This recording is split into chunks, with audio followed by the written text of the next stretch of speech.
everybody was supposed to kind of look like Joe. Yeah. You know, look at Joe's stuff, do what he does. Yeah, every single artist is a different artist when Joe's inking them. Is it how difficult is it for you to have to work with so many different penciling styles, but still make sure that your personality comes through? Is that even important for you? Well, of course, some of the guys I worked with was extremely difficult. I was giving a lot of guys to ink when they were quite young, just entering Marvel. Bill was one, and of course I was amazed by Here, Joe, fix this, right? Yeah. But I early on, I remember doing things I never knew what to expect from Bill, because it seemed he was always experimenting, and there were times when I felt, hey, he should have stopped here. How can he improve on what he's doing? But the next story I would get from it would be a completely different style. And I'd say to myself, no, I like that last style better. But most, to me, of course, it was a job. I just knocked the stuff out as it came in. In fact, my son is out there in the audience someplace. Mark knows more about comics than I do. And you know what's funny, John B. Simmons, he told me the same thing. We worked so fast and so continuously on our work that we really didn't know the characters. We were just doing the art. And would you believe it? I worked on, I don't know how many Fantastic Fours. Mark, how many Fantastic Fours? Over 200. Shitload. Over 200 Fantastic That Fours. is official shitload, Joe. And I never read one of them. Get proud of it. Why are you too busy inking the next one? Who has the We time? didn't have the time. It's so true. Right, Yeah, it's so we true. just didn't have the time. And like someone would say to me, Joe, what do you think of this character? And I say, gee, I don't remember him. What book was he in? And he would say, Joe, he was in a couple issues ago. Because when we leave a book and go on to the next story, we forget what we had done. Right. And, you know, basically, it was a job, and we just worked and worked and worked, and, you know, it's amazing that we were able to turn out so much work that we really did. We didn't always do the work on things we wanted to do. In fact, some of my favorite work was work I did for a little comic called Treasure Chest. I was fairly good at doing likenesses, and they had me doing the biographicals. In fact, they had some good artists. Dick Giordano worked for them, and Reed Crandall, one of the greats in comics, and Fran Matera, he just died, great cartoonist. But the first story they gave me when we went belly up in '59, Marvel, my kids came home from school with this comic from Treasure Chest, and I said, gee, this looks very interesting. It was a historical, not historical, but an educational type of comic. They would have a biographical story, maybe for the lead-in story, and the next story might be on animal tales or fish, or very educational. And so I mailed my samples out there, and they sent me a script right back. It was the life of Joyce Kilmer. Now, most of you probably know, he was a great poet during World War I. He wrote the famous poem Trees, probably the greatest poem ever written. And I always felt that the last 3 or 4 lines in that poem were the greatest 4 lines ever written. Only if, let's say, poems are made by fools like me, but only God can make a tree. Now, how much more simpler can you couldn't write anything more simple than that, Bernie.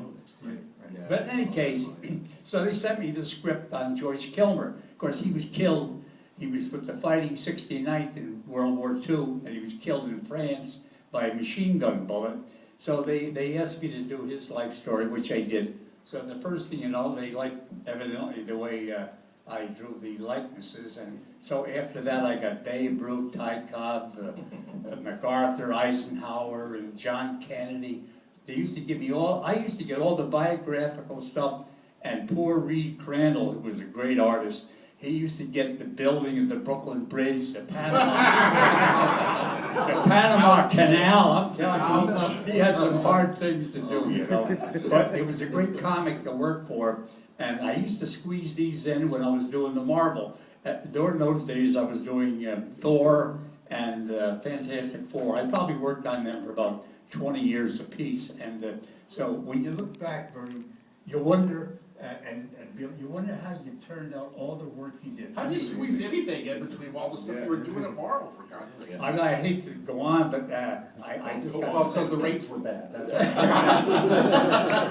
No, that's what does it, I yes. brought my kids to Little League, I coached Little League, my wife didn't drive a car, I had to do all the shopping, and how I turned out all the work I did, I'll never know, really. The real reason is, I didn't get out of Marble for 26 years, I lived 2 hours away, as Bernie knows, I live in a little town called Saugerties. It's in the Catskill Mountains, about halfway between Kingston and Catskill, about 40 miles below Albany. And I grew up there, I was born there. And would you believe it, Bernie lived right up the street from me, and I never knew it till my son Mark was about 10 years old, and he came back one night with a bunch of comic books. It was Halloween, and he said, Dad, he said, you know, there's two guys up the street there. He said I knocked on the door, and they were all dressed up in Halloween costumes, and they gave me comic books instead of candy. Bernie was one of them. You remember that, Bernie? I remember that.